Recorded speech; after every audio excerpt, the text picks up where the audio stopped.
videos where he didn't do them or talk about drugs, so we forgot that they existed.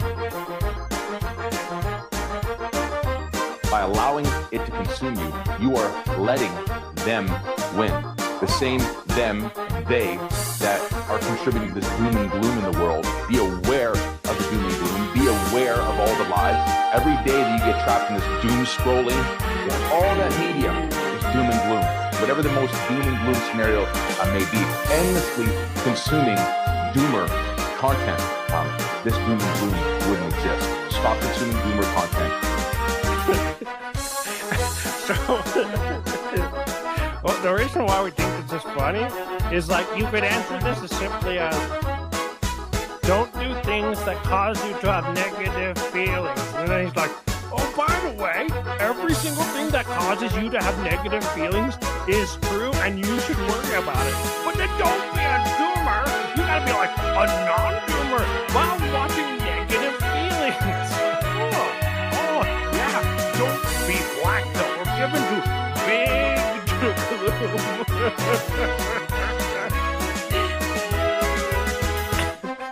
Listen, yes, the government lied. Yes, 2020 was a psyop. Yes, much of what you hear in the mainstream news and on the TV, actually not much, the vast majority, if not all of it, is complete BS meant to subvert your mind. Yes, literally everything that you think is bad is real, it's happening, and it's destroying your life. Well, don't be unhappy, don't be dooming poor people. Oh, yeah, oh. So now we have the closet of despair. You know how there's the gay closet? Well, now we have a new closet. Yes! Consuming conspiracy theories and allowing yourself to spiral into mental despair because of all of the negativity that's happening in the world. I have so many friends, I know so many people that get locked in this closet of despair. So how does it serve you to get trapped closet of despair? What? I want to know where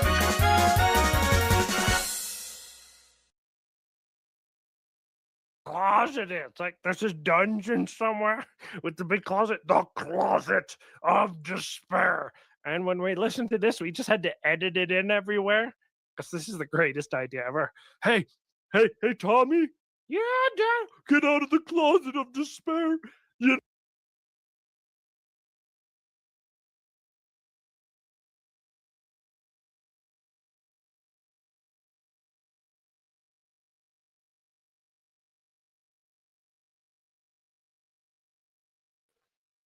Much better.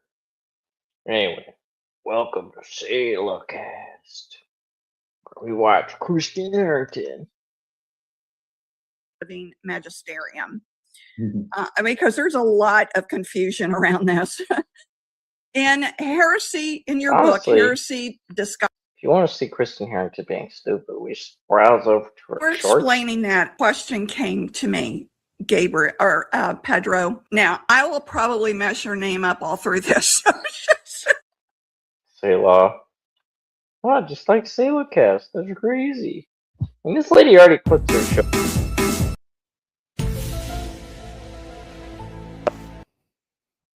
Talking about literal miracles.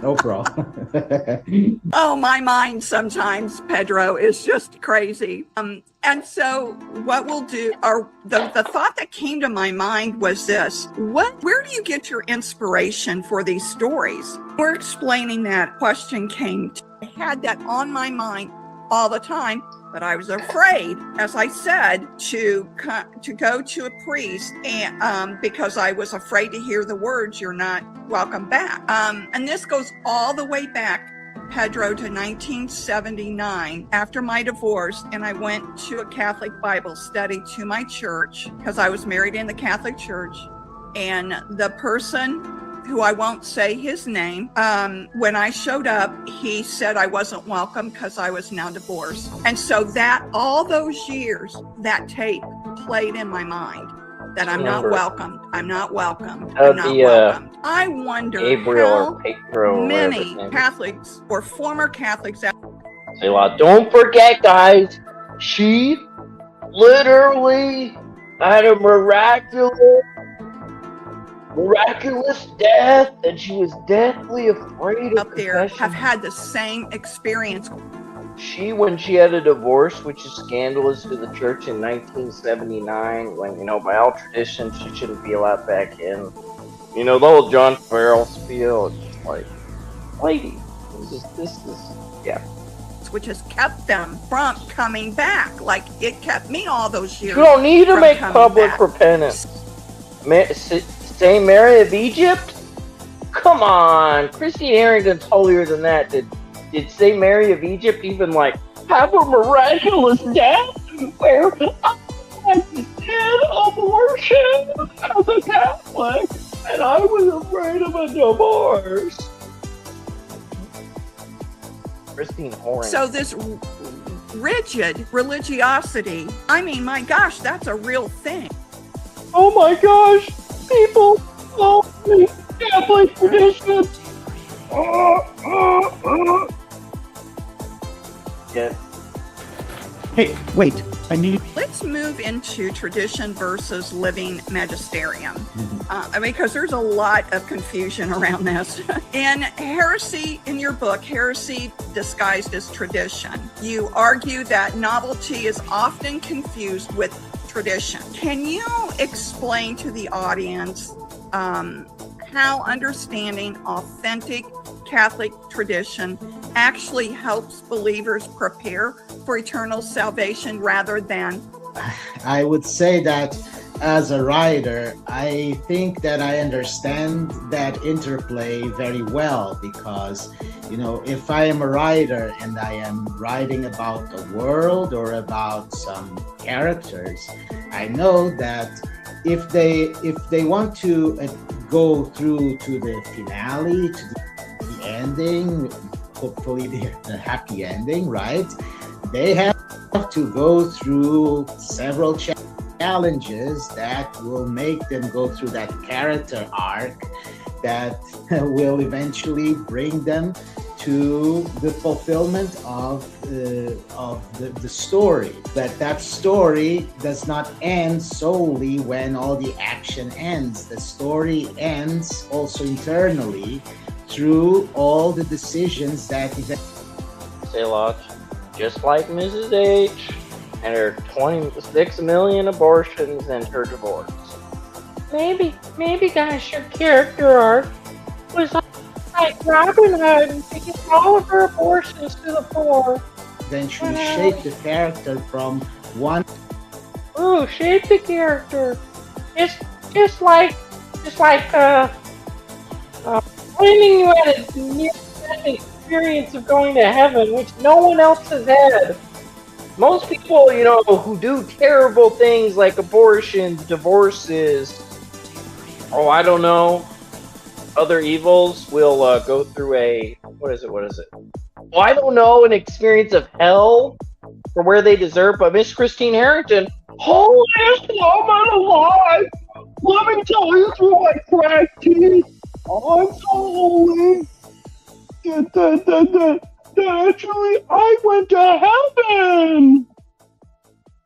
One point to another. So I'm holier than Saint Teresa of Avila. I was let enter heaven immediately. of course, Ik spreek geen Nederlands. it's not just reading it and then you have an interpretation and the person who reads the same book might have a different interpretation. No, not all interpretations are alike. There is one interpretation that is authoritative. It's the magisterial interpretation. But that interpretation is not dead. It's a person, it's an actual person that you can talk to, that you can interact to, that is living, it's just there. So it's not as possible to get to misinterpret that person, because that person can correct your own interpretation of them, whereas a book cannot do that. So we can't judge things from basic facts. I wish Phil was here.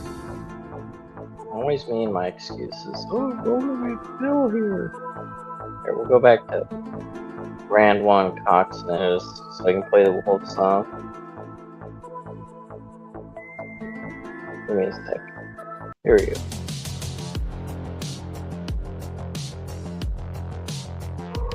We have the living magisterium, actual person.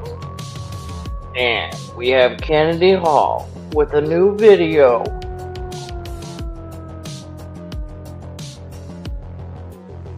SSPX to consecrate bishops. Stop taking meeting notes and let ClickUp AI Note Taker do it for you. Wow. It allows you to focus on your meeting.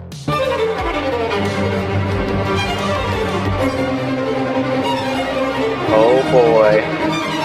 Kennedy Hall about to blow our minds after Nick Carbonzo said no one is covering this. No one is covering this. Good day, my friends. It's good to be with you. Except Big news. everybody. The SSPX is going to have some new bishops. That was announced by Oh boy. the Society of St. Pius X in a communique. And I'm going to read. Selah, oh my gosh, the SSPX is to consecrate bishops. No way. Hey, City Rabbit, at least it's not Nick Carbonist here. You know? For you here. The article put up by Pelican Plus by our contributor, collaborator, correspondent, Murray Rundis, who put this article out early this morning. Worth noting, I checked around. I think Michael Haynes, who is our Vatican correspondent here at Pelican Plus, I think he might have been the first journalist outside of the SSPX communications department to break this news. I couldn't find anyone else who did it earlier. So stay with us here at Pelican Plus to learn more. I don't usually do breaking news here on Mere Tradition, but given the circumstances and given my public support and defense of the SSPX, of course, it makes sense for me to do so. I'm going to read that article here for you from Murray Rundis. So Murray wrote the following. He wrote, on February 2nd, 2026, the priestly fraternity of St. Pius X, SSPX, announced that it will be proceeding with new Episcopal consecrations this coming July 1st. In a communique from the priestly fraternity, it was stated that the Superior General, Father Davide Pagliarani, made this decision after long and careful consideration and after having requested the favor of an audience with the Holy Father, making known to him his desire to filially explain to him the present situation of the priestly fraternity of St. Pius X. The communique also mentions that the Selah, hot take alert, hot take alert. I don't think this has anything to do with the SSPX being like Archbishop Lefebvre. I think his explanation is literally, oh, we need bishops to ordain our priests, blah, blah, blah. So it's like, there will be no papal approval. The SSPX is going back to Lefebvre. Just sounds like huffing too much fart fumes for me. Huffing up the drama. Oh, man. Because I've been raped by the spirit of Vatican II. It's true. As has allegedly the SSPX. They received a letter from the Holy See with no response to the requests of the priestly fraternity after Father Pagliarani had sent a second letter that explicitly opened up about the particular need of the fraternity to ensure the continuation of the ministry of its bishops, who have been traveling the world for nearly 40 years to respond to the many faithful attached to the tradition of the Church and desirous that the sacraments of holy orders and confirmation be conferred for the good of their souls.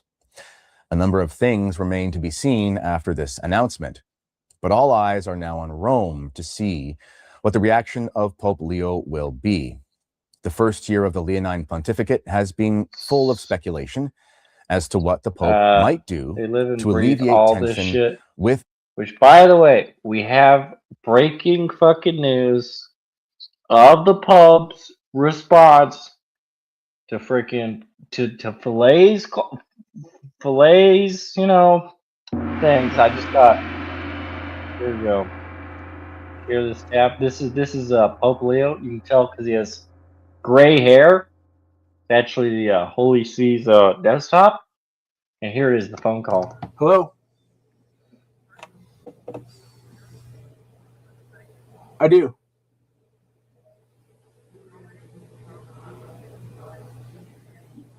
My parents live here. I didn't really have a choice. See Pope Leo right there. I do live with my parents, yes. He lives with his parents. 46. Pope new encyclical.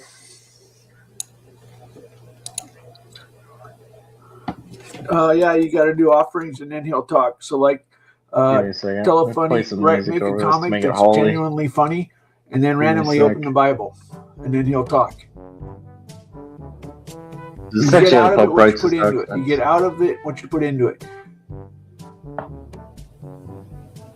Man, I thought this was Who's going to be the what? one Pope Leo says, you know, something about the N-word. There's Bill the Bible Gates. has random oracles.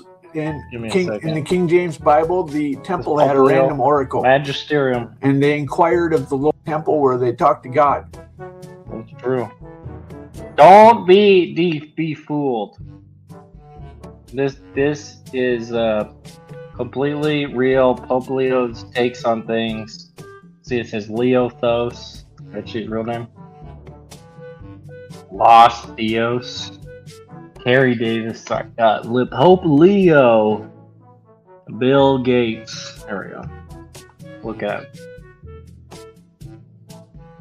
There we go. Doctors, why don't you study an ant colony, you fucking retards? That's what Pope Leo said. He said that to SSPX. Right, Leo Vost. Here we go. More wisdom.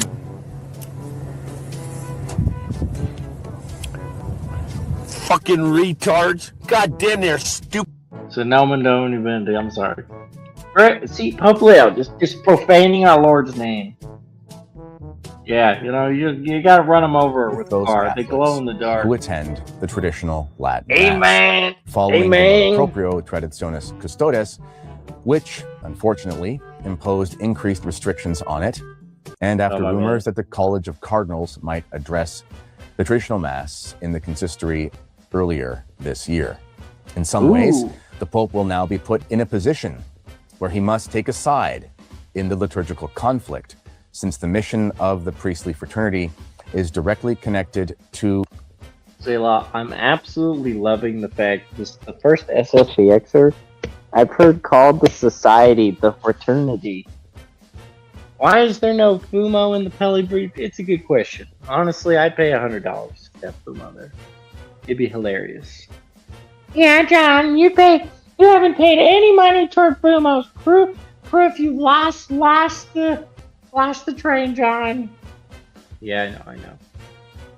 Me and my Baja Blast addiction. I bought a freaking 24 pack from Walmart instead of drinking energy drinks. Just drink these Mountain Dew Baja Blast. What can I say? Life's bad, but I'm having a Baja Blast. Because whenever life puts you in a code red and the voltage is just too low, and you think to yourself, do or do not, you gotta say to yourself, I want to have a Baja Blast of life. Anyway, Baja Blast my head off. Anyway. the Old Mass, and since it remains the largest priestly group providing access to the traditional Mass and sacraments. Pope Leo's predecessor, Pope Francis, had made overtures to the society, providing it with faculties to hear confessions and to conduct marriages with episcopal approval. Faculties not given to schismatic groups. In fact, it's impossible to give those faculties to schismatic groups. An accusation long leveled at the society for having conducted episcopal consecrations in 1988 without papal approval. There are also questions that remain to be answered on the part of the society. Once again, we have more Pope Leo commentary on this. Has ever lived, okay? Fuck you. Now watch this. This will blow your fucking mind. Check this shit out. Look at that. What Pope Leo said. Fuck you, fuck you, fuck you. Smartest programmer ever lived, okay? Uh-oh, this is gonna fuck up. Look at this shit. Look at this. Fucking sprites, command line, fucking, fuck yeah, fuck you. Flight simulator, the smartest programmer that has ever lived, okay? This is true. Pope Leo, smartest programmer ever. That's why it's in many ways. This whole thing was on AI, because AI coding. The priestly fraternity has now only two overworked bishops who must handle confirmations and ordinations for one of the largest priestly communities, and the attached groups of faithful seeking the traditional sacraments. This guy really just blabbers on. Selah. Yeah, nothing.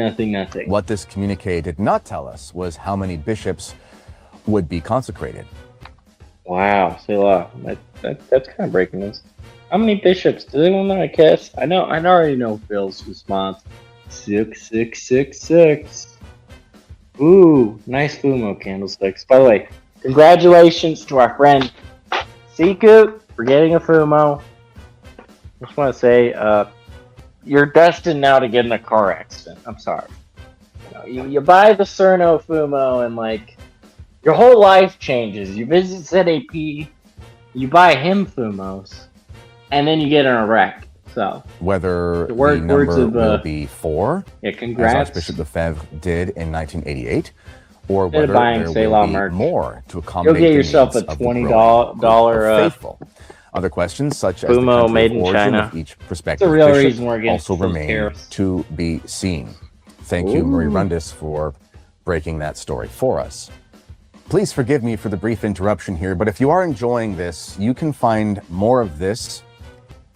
You know what would be funny is if this part of the Pelican ad insert is actually in the Pelican video, because they're just that stupid. And much more at Pelican Plus, the only traditional Catholic online community don't be saying poor just Siku. for you that you'll He's find on the internet. I mean, car accident aside, you're happy underneath, forever. everything from podcasts to ebooks to plushie music just, to make articles to news, with the head. educational the Fumo material, got to visit, documentaries, even the Mass of the Ages content is it? all there in our partnership with them. The There's only lots that's there BS. for you. All right, back to the show. He did. Murray raises a number of good points. How many bishops will be consecrated? We don't know. Will it be something to deal with the growing international reality of the Society of St. Pius X, which is growing in Africa and Teco is Asia, in there. for Not example. that he used we don't know. But he's in there. So let's have a little history lesson here. Do you support Israel and the Jewish people? Now, more than ever, Israel needs committed friends. Blah, blah, blah. In 1988, Archbishop That's what you get for watching a Pelican video. This caused a firestorm. This is not the place here to go into a... Here you go. Let me show you. Give me a second. There's 2 versions.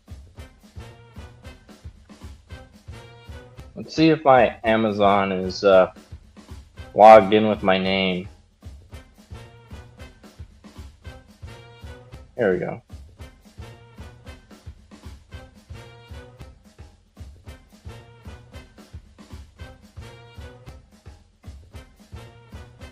Give me a second. I have to check if this one actually exists. Yes, it does. Let's go.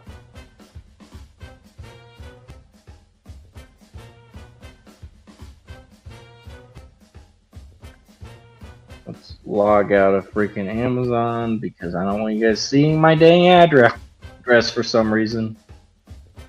I like, by the way, the fact that the mini toolboxes I had just happen to be... How do I sign out? There we go. Much better. Give me a second, said a rabbit. Don't worry. Here, we'll get the bootleg one so you don't friggin' spend $6 million.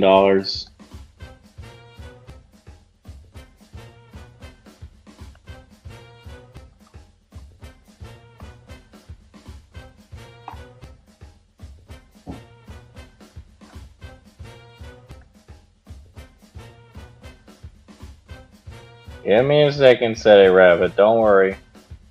Here you go! Look at this. It's a bunny rabbit. With like a black suit. Is that not the greatest thing ever? Said a rabbit. See? Yeah. You're winning. Winning. Yeah. You should get one of these. It'd be funny. Make it your new PFP. The other option is a... Let's see.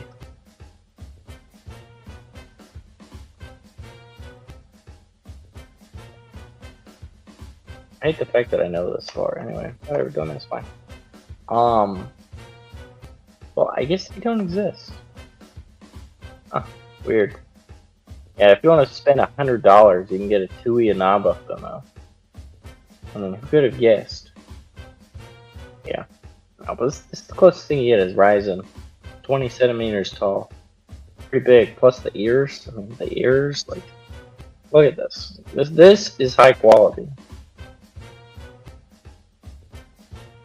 You too can own a Fumo. And you'll get more use out of it than a stupid Pelican thing, you know?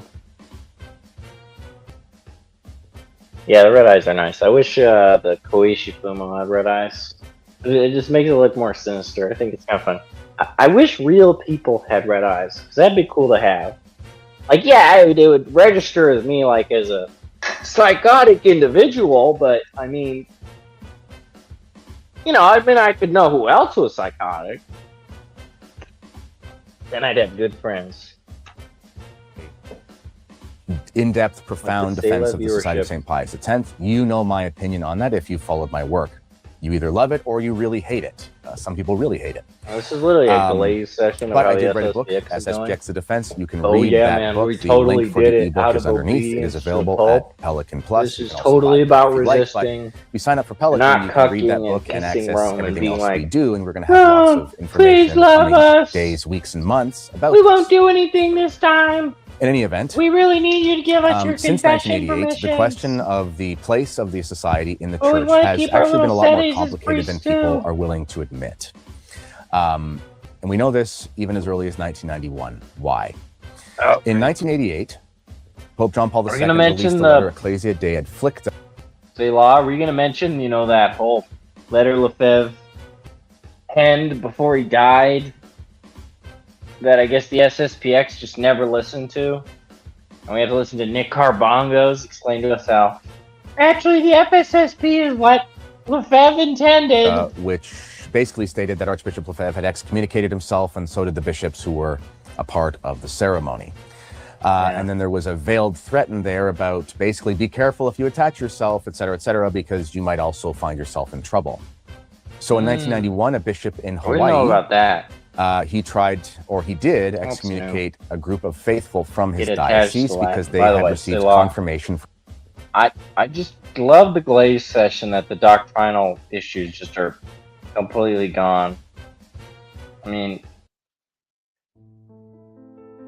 it's truly beautiful that the SSPX defendee is now just like, oh, doctrine? Well, that would make us sede, man. So, like, we just want the traditional Latin Mass.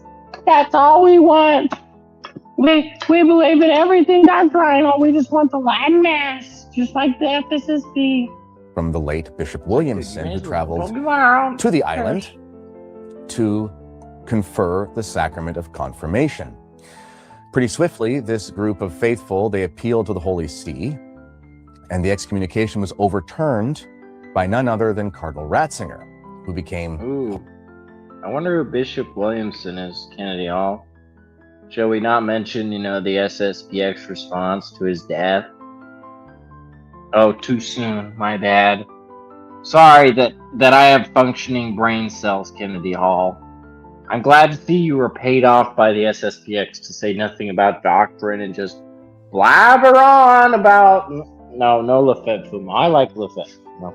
I think he's a holy man. I think he'll be canonized as, you know, somewhat of a fence sitter about the Sede question, but, you know.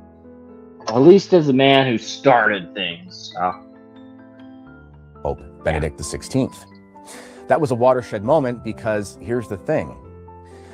John Paul II had basically expressed that be careful about having anything to do with the society because you might get in trouble. A bishop followed that sort of understanding, and then when he tried to do so, it was actually the Holy See under JP2 that overturned the decision. Just as the Hawaii case. But what it made clear to people who Not were in the that know was confusing, basically, Kennedy. well, the canonical situation of the SSPX is a little bit strange. However, the faithful themselves are not going to be in trouble if they simply go there for Mass and to receive their sacraments. Wow. Now, progressing year after year, eventually the society is engaged in more conversations with the This Roman is just authorities, such a glaze and show. they Glaze expressed their show. desire. Glaze show. Glaze show. Did S.A. Corbin? No, I don't watch those shows. My work starts at 6 a.m. in the morning. And if you like, I've said it to Phil, I think only after the show, but I don't watch Catholic content after doing Selahcast for so long. It's the same reason why I don't make like clips and stuff. Like at the end of the day, it's on at 4 p.m. Yeah, and work ends. I have a 10-hour shift, so it's like 6 to 5. So yeah, I'm not awake for that. And I like watching things live, but I don't know, man. I've been playing video games and figuring out other ways to waste time. Watching YouTube videos, of course, listening to music. I'm not a big music fan at work. So when I get home, I'll just play whatever on my headphones, make a bagel, eat my bagel like a little Jew, and then, Selahcast, and I hope to God Phil's awake so that I don't have to do it alone. To the Holy See, That's your deep John under commentary Pope of the day. Benedict, that the Latin Mass be liberated, that the excommunications be officially recognized as lifted, among I'll other watch things. the proclamation occasionally. And in 2007, Nice. Pope Benedict, It's shitty music at the end of the day. released the Motu It's not Proprio even Summorum there. Pontificum, Crappy which music if stated you're that the forced to Latin listen Mass to it was so much. fair game, and that it Becomes, had you know, never been somewhat abrogated. entertaining. Now, You a just couple figure out things to something talk nice about about from the this song. Try to moment. focus Very on it. important moment for two reasons. Number one, All things in life the initial trouble can that be Archbishop Lefebvre taught to found make you himself happy in via the 1970s what people call was nowadays because he refused Stockholm to say syndrome. the new Mass. Selah. I guess I'll get on my soapbox for a little bit, for like 10 seconds. It's soapbox time. Don't listen to anything John says. Okay, guys. Top 10 John repeating himself moments on Selahcast. Number 1. You can do anything you want happily if you create Stockholm Syndrome about it. Downsides. Life becomes boring when you make your job the source of your happiness. That's the only real downside. Really the only downside. Because, okay, stuff happens at work. I'm sure everybody saw my prayer request. They're on the sale. Please don't mention that publicly.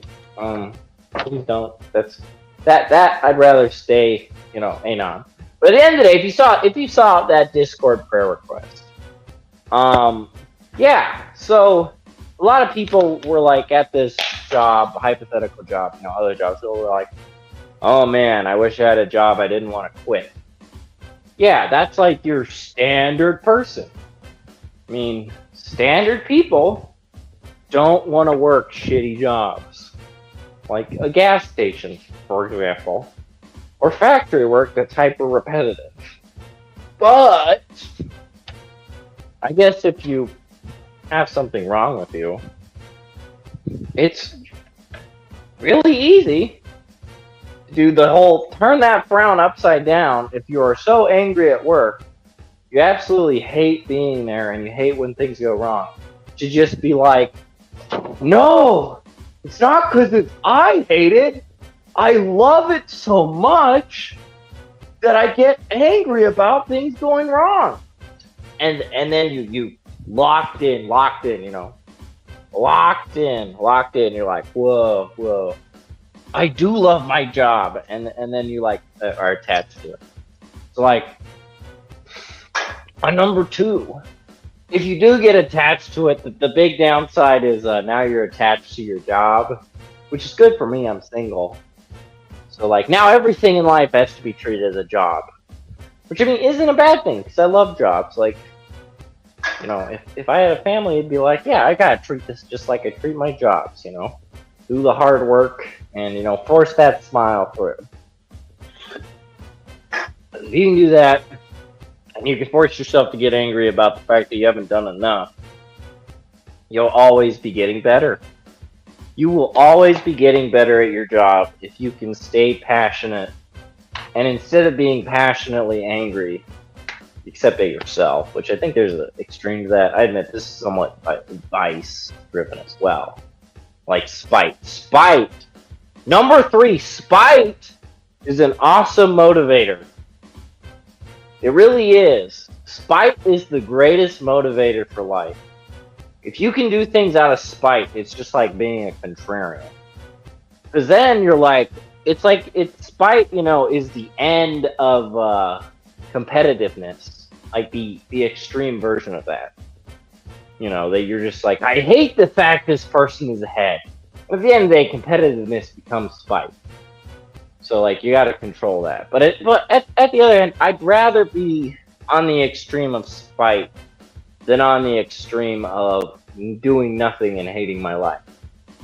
Beyond, like, hating my life because I could be doing better and showing up to work. And work makes it easy because unlike, going to the gym and pumping iron and all these other things, which I admit is proof going to the gym is good for you because it's something you don't have to do.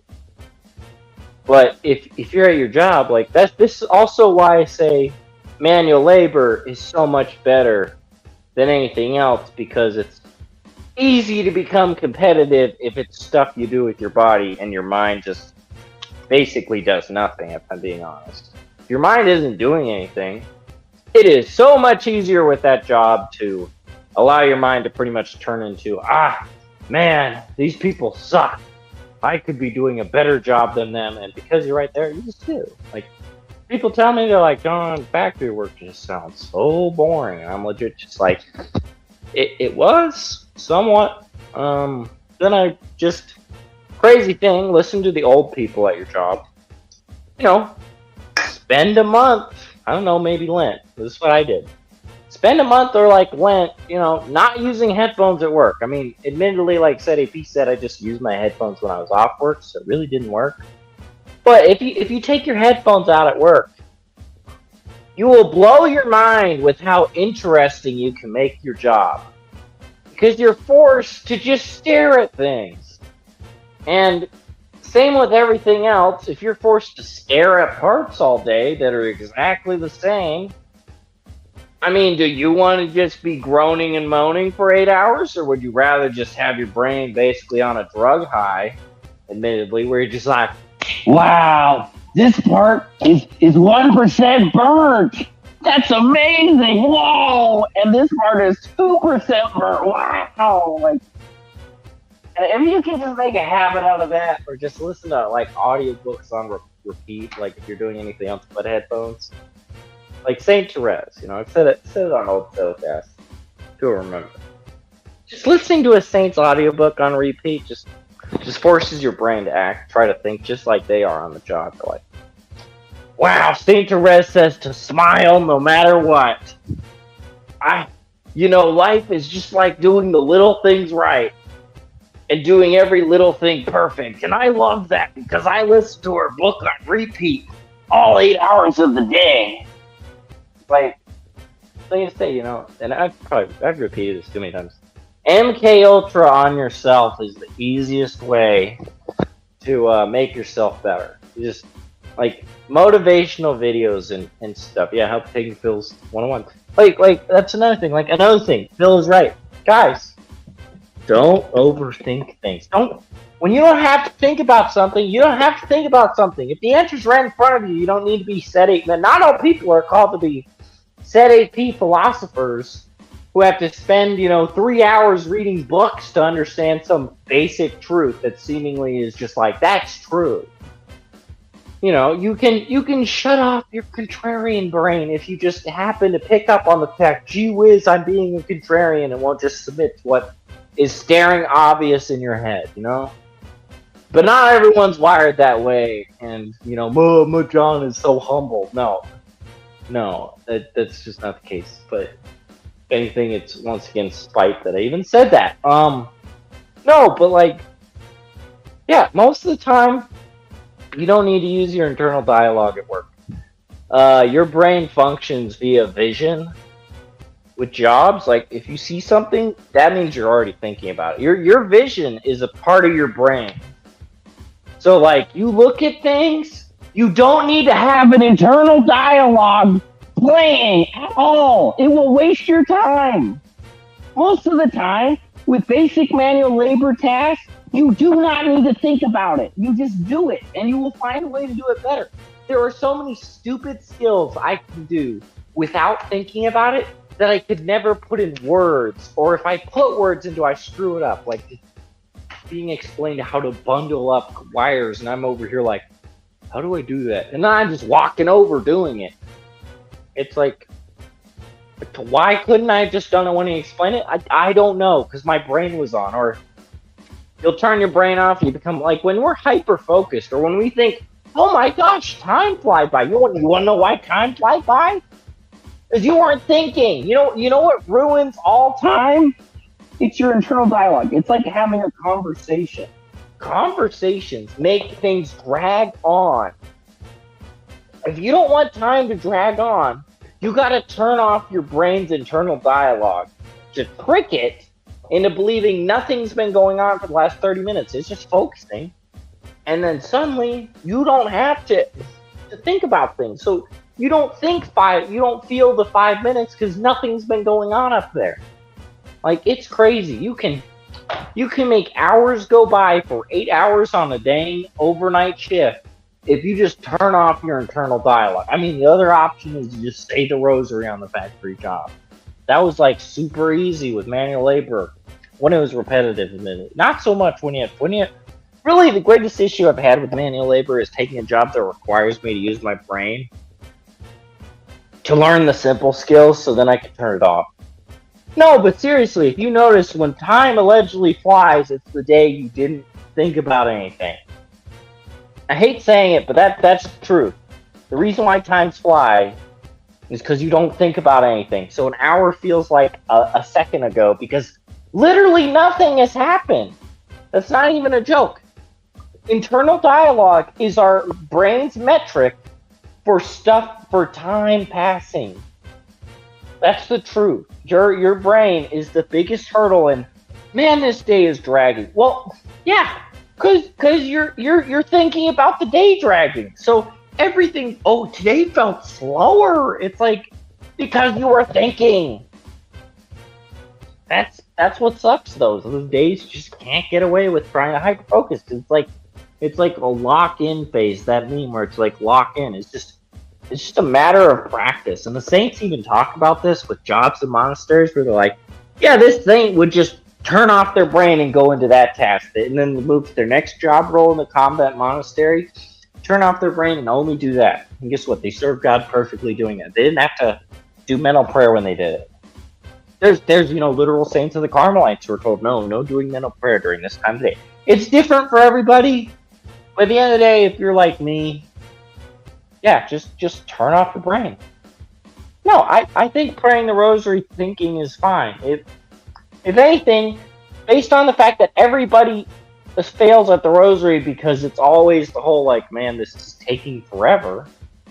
By forcing yourself to do it, the time will pass just as fast as it would because it's like a task you're doing. You're forcing yourself to think about something. Like, you should not be distracted while praying the rosary. Which means I gotta end the stream soon for myself. But no, praying the rosary, if that wastes time, if anything, you want to think about anything else when you pray the rosary on my own side. So for me, it's more like an exercise and like mental fortitude of like, I will pray the rosary and I will stay focused. Otherwise, you fail at other things. No, but praying will never be thinking. Thinking bad, praying good. It's like a really dumb way of saying it, but is basically true. I don't know, man. I just don't think people realize their internal dialogue's overrated.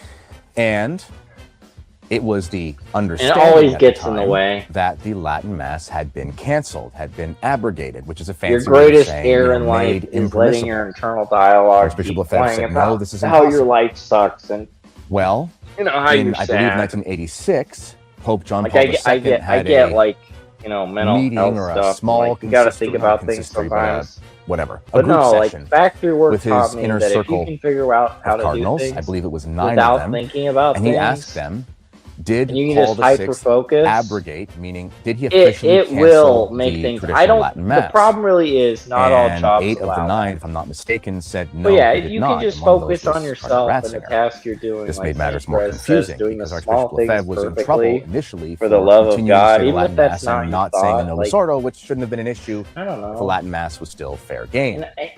I myself, Fast by forward, saying this, I'm 2007, projecting Pope the fact Benedict that comes I out and myself says do this what well. he did say to Pope The John Paul II reason in why it picks up 1986, on but he me made is it because it's a official constant, as he was now Pope and repetitive said Latin Mass mind was of never getting back abrogated. to This that was seen as a factory great mindset with vindication of current Archbishop job, because Lefebvre, at it's least been one harder aspect with a of it. job I don't know the Now, skills it has for been speculated perfectly that Pope to just Benedict do that, XVI, you know? Like, that's something you have to learn. Like, for me, it's going to probably freed take the a Latin year. Mass as sort 2 of a years, concession maybe. to Archbishop Lefebvre. To or finally to the have Society of St. everything Pius X. Archbishop Lefebvre fine-tuned died in to the point 1991. it's all But muscle sort of a memory, or it concession, sort doesn't of like, require recalling okay, words I'll give you your Latin Mass if you'll come to the table. because it's all automatic, you know? Benedict denied that. Guess what? The more automatic I'm not you really are, sure the where that more speculation faster comes you from, are. but Benedict did deny that. But At the end of the day, that your isn't job really is the the point. job The point is God that the gives you at this Society of time, St. or Pius this permits you to do at this time. So there never should be a Are thought you in having your trouble head trying to keep up with your professor? A thought You've got of, like- to try Otter. Here's how it works. of like Let's it's like why I wonder why I wouldn't go to college, because now Does that I its think work, about it, I'm like, if I and would it's just always stated apply as the such, same mindset of for college the as good a of the job, church. This I'm is sure I'd not do their fine. mass. This is not their priesthood. This is not their Catholic faith. No, This is the spend 8 hours church's. on This it, is whatever. Jesus Christ, our Lord's Catholic Church, his faith, and his mass. Selah, another thing. And the work of the society. Your hot take is, for the love of God, do not think ever like a Redditor about anything. That website is a cesspool. And the basic takeaway everybody should have for Reddit, and basically people who think like it, if you think like Reddit, you're in the wrong. You know, like me sometimes. Oh, my life sucks and I need to see a therapist and all this other crap. It's just like, no, you don't. And the reason why some people aren't good with money is because they're not meant to be good with money. And sometimes the reason why your life sucks is because God wants your life to suck so that you turn back to Him. And I've learned this secret too. You know, my phenotype and my brain can have the most shittiest scenario happen, like a car accident, and I'm going to be angry with the fact always that I have no reaction to that. There's no change in mindset there. And at the end of the day, you know, shitty things happen. Like, yeah, it's penance. And if anything, I don't want my problems to end on the exterior, because if they did, I don't know how I'd go back to thinking I need to go to church and need to say prayers and, you know, trust in providence. It's like, and that applies to everybody. And of course, it goes to the level of your IQ, how, I guess, realized that is. But all the advice is the same. Really more so just where do you apply things. I mean, I don't know why I'm talking about this. But yeah, if your job is something manual labor, it's really a benefit to just either do prayers or just hyper focus on doing that job well. You know, try to do the job better than they expect.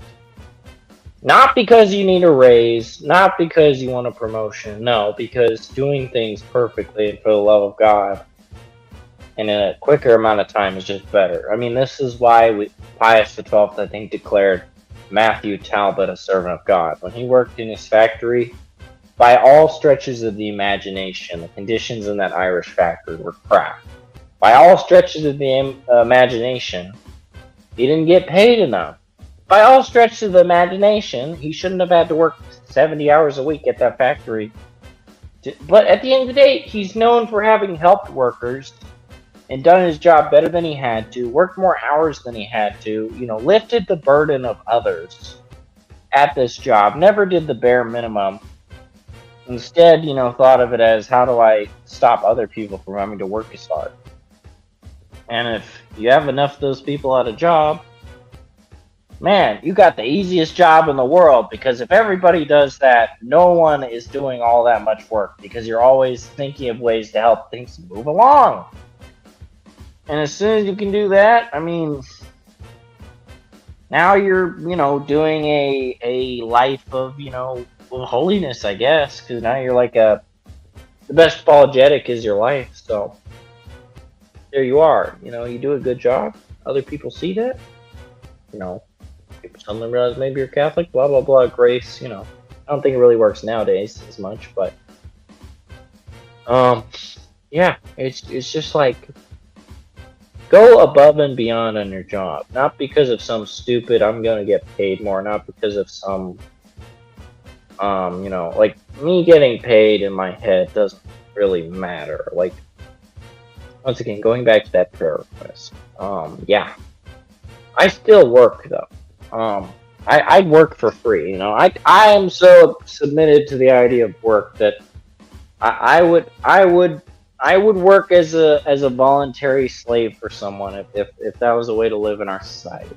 But that only exists to me because current society is really shitty. But I'd be happy that way, you know. Indentured servitude would be something I'd be happy to do in my current head mindset towards job of having things taking care of things. That's something I admit, you know. I mean, my friend jokingly said I'd make a really good slave, and I was like, yeah, you're not wrong. Like Catholic Church says voluntary slavery is fine, and you have that at the monasteries. But for me, it's like, I tried monasteries, didn't work out. But no, like our Lord knows our hearts. You know, you gotta, and of course, the biggest issue with that is the internal dialogue after work being like, you're doing this out of vanity. And then, of course, you respond with, no, I'm not. Or you believe it for a second, and then, but at the end of the day, you still have to do that great job. And yeah, you might become vain, but guess what? Crazy.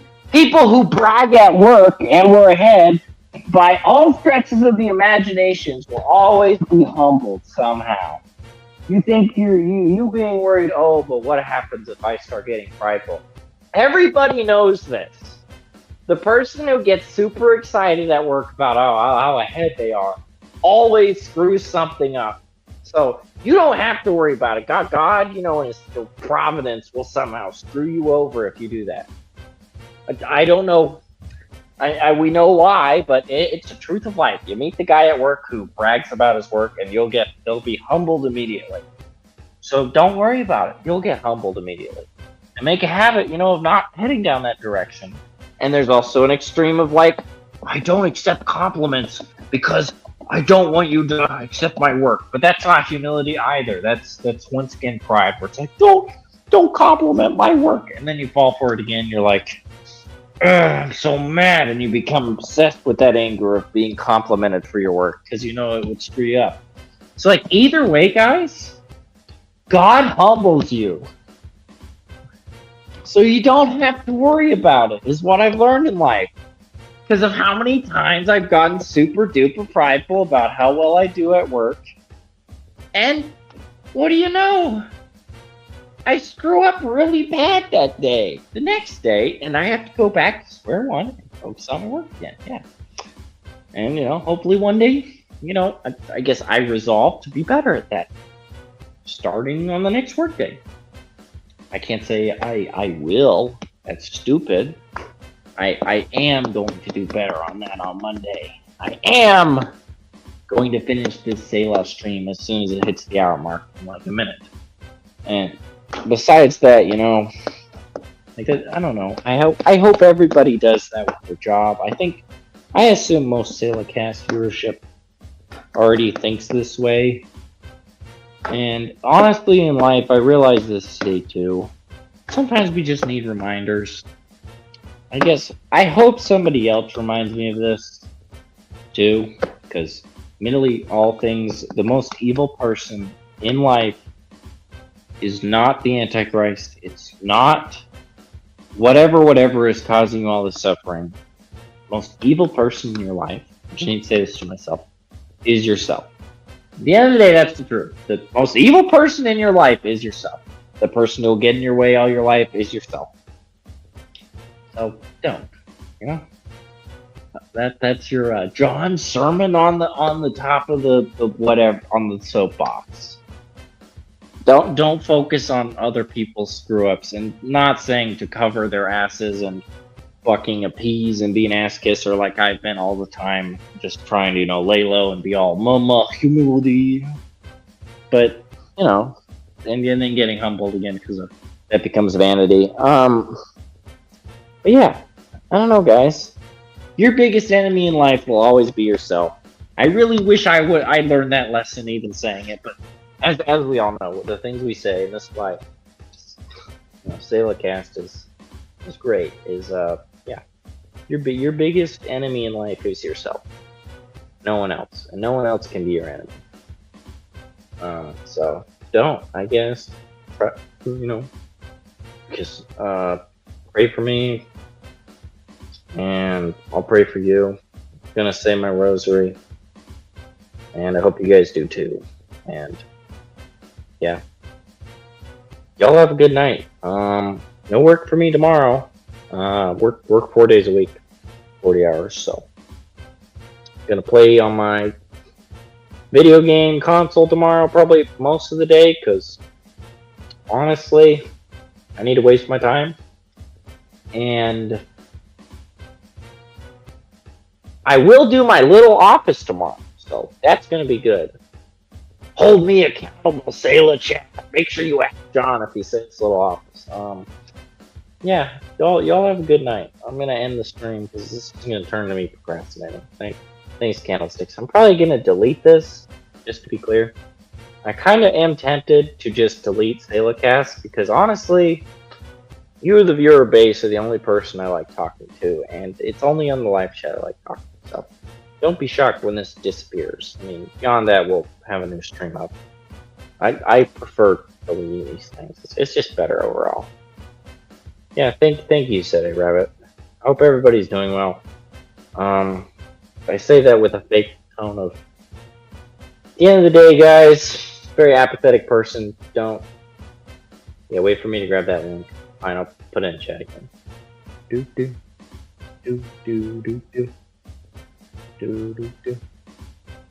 Make sure that's the right one.